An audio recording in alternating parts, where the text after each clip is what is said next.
Today we are very happy to make an interview with this girl because she is a very important person in Kazal because she knows a lot of things about the tragedy was passed in Kazal.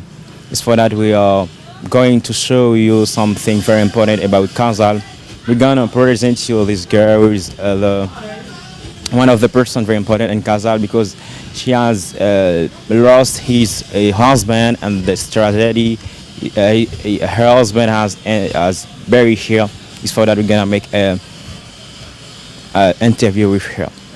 Okay. How did you identify with your ancestors about Polish descent? Qui ça ouais qui la caillou qui fait connaître que c'est un descendant polonais avec même tant que monde qui était mort dans tragédie qui était passée. Ça m'a remarqué la caille moi. Vous faites connaître que si c'est un polo. On descendant polonais même avec monde qui était mort. Mais ça veut toujours dire.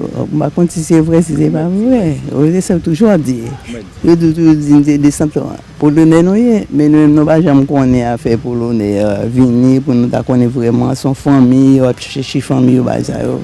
She said she know because there are a lot of person who say her he is the ancestor of Polonia because there are some many Polish people who came in Kazal and live in Kazal, and she said she know a lot of things about the ancestors of Polonia who has lived in Kazal. How large your family was before the tragedy on March 27, 1989? Qui va les gens qui étaient dans la famille ou les tragédies qui s'est passé dans Kazal? Ah, m'pa ka évaluer. Famille était en pile. She said she can't say how many person there has in his family because his family has very big when the tragedy has make in Kazal. What do you remember from his tragic day? Qui ça vous songez qui fait plus regretter les jours santé passés? Qui ça? Qui ça qui faut regretter, qui ça vous songez qui fait plus triste les jours santé passés? Jean catastrophe là t'est passé, c'est une catastrophe qui était très dure. Puisque c'est une machine l'armée qui était seulement paraître et puis ils commencé par arrêter monde, ils commencé par tuer monde, petit papa sans que pas qu'on rien et puis bah là ils commencé par mettre du feu. Après ça, on était parti était dans jeudi ça a commencé. Depuis le dimanche je suis parti avec moi et puis ils dit c'est Chris qui gagne papa aussi on a tué monde, fait toute qualité bagaille même pas là pour assister yo. Il y a madame on sœur Jérémy yo tué ensemble Marie il va même pour mourir de enterrer tout vivant bah ça yo mais c'est dit yo mais pas là pas assister yo. She said the thing was very tragic in this day was the way the soldiers of the Jean-Claude Duvalier government has killed the people. They just come with a car of soldiers and when they came they just start to kill the person. They make a fuel on the zone. They put the people of Gaza on the ground with the life. And for that, she said also she wasn't there because his family has took her to put him in the mountain, and he didn't see how the tragic has passed. But the person has said her how the tragic has passed in Gaza. How you change a life after losing your husband. Il dit comme ça, comme il connaît que vous avez dit mon cher pour dans tragédie comment ou même après tragédie passée ou pas moins comment ou même ou fait pour vivre. Eh bien parents maman papa m'était là. Yo te gen kaim sont en prison et puis yo recevoir moi yo vivre quoi toujours même amour. C'est maman ma papa. His parents was there, his mom and his father was there. After leaving the prison, she come back in his family. He continue live with his father, his mom. Even if her husband has been killed by the soldiers, but he trying to keep live with his parents. In your opinion, caused the murder in Kazal. D'après vous même, qui ça qui a causé massacre ça dans Kazal? C'est une question de sous du vallée on connaît tout le monde qui chef yo et prend pipiti yo mettez en papier yo Mais premier ça qui sur le tapis, c'est que il y a un monde qui devient un docteur dans dispensaire avec un petit lit. Et puis il y a presque le médicament pour devenir son petit cochon li de gain, li vinn vendre dans marché là. L'elle fin vendre et puis contribution on prend nan men. Contribution prend pal, ma coûte prend pal. Gen l'autre encore policier officier prend pas trois catégories monde li te à trois gouttes nan men. Là que Jérémy Marim nan te lui-même il était préfecture, il était inspecteur préfecture. Et puis là, il dit ça dans le préfet là, en semaine prochaine, le préfet a monté, et puis pour mettre l'ordre dans des zones.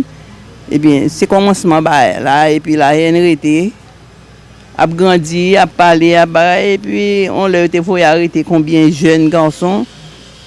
Et puis monsieur était là, il fait réaction par eux, pour te courir des polices là, chef section.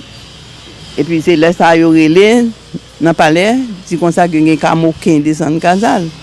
Et puis on machine remplie avec militaires, viennent mettre du feu, mettre bagaille. C'est comme ça à la fin, comme on dit, moi je voulu aller dans le palais national, je ne sais pas ça passé après. Et là venu a dit qu'il y a quantité de monde qui mourit. Okay, she said the first thing was caused the murder in Kazan is there has a girl who came in hospital to take care of his child, but the doctor has prescribed her some medicine for his child, and she hasn't money to buy the medicine, but she has a pig. He has sell the pig to buy the medicine for his child, but there was three groups in Kazal who took the money in the market when you sell something.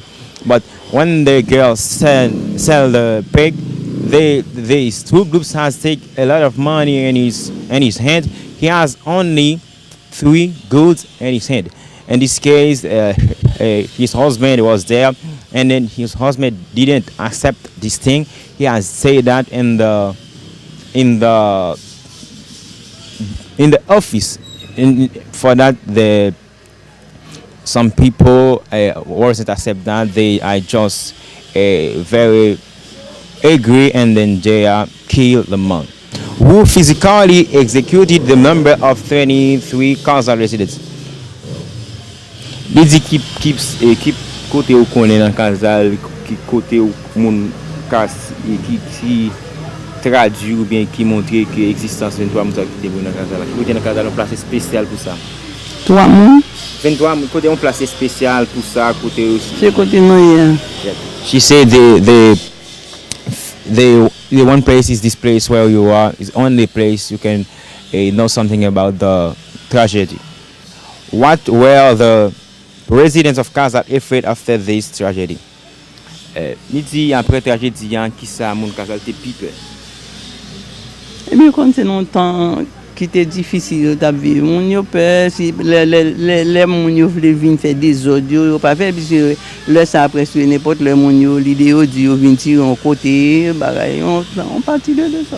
Okay, she said the Kazalian people was afraid because the person who was very good in the zone has killed, but they was live only in the zone, and then they thought the government can decide to come back to kill the other people. In this case, they was very afraid. They has passed a bad time during this time. Do you think residents respect the memory of their murdered? Est-ce que vous pensez yo respecter mémoire ou bien place résidence la mémoire moun yo? Mémoire moun yo ta censé respecter, mais ou connaît c'est pas tout le monde qui même, on portion venir, c'est pour bon, on portion venir pour faire des ordres, on portion par conséquent, mais monde qui famille qui perdu, elle perdu net. She said some of people respect the memory of the people, but some of them also don't respect that. It's only the family who has left his family and the tragedy as who has respect the resident place, but the other people don't know, and then they don't have a conscious about the tragedy. How there are any moments in which they manifest that they have Polish roots?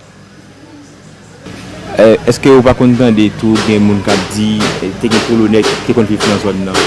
Oui, vous entendez, dit ça. Il y a des gens qui croient polonais, yeux gris, couleur. Connaît pas que couleur. She said yes, she knows something about that. There are some people who has the same color of eyes with the Polish people. There's many people who have the same color, the same hair, the same eyes, the same nose with the Polish people. What are the biggest problem in Kazal? Et dit qui pi gros problème qui gen dans Kazal? Le gros problème pour qu'on y a moi dans Kazal, c'est parce que on y a pas bon entente. Et puis au fur et à mesure, quand la vie a diminué, mon a augmenté, la vie a même diminué. Et puis il y a pas dégagé. Yeah, she said the big problem in Kazal is because the person of Kazal don't put they together. They don't sitting together, or they don't put the head together to planning the future Kazal. Is the big problem in Kazal.